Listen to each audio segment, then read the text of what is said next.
দর্শক আসসালামু আলাইকুম। মৎস্য প্রজেক্টে সকালবেলা মাছের খাবার দেওয়া হচ্ছে।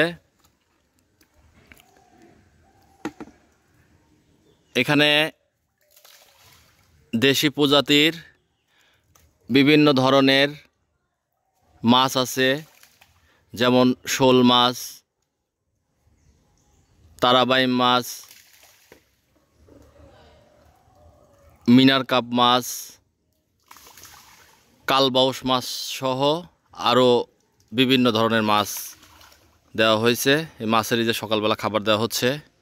প্রতিদিন সকাল এবং বিকালে মাছের খাবার দেওয়া হয়।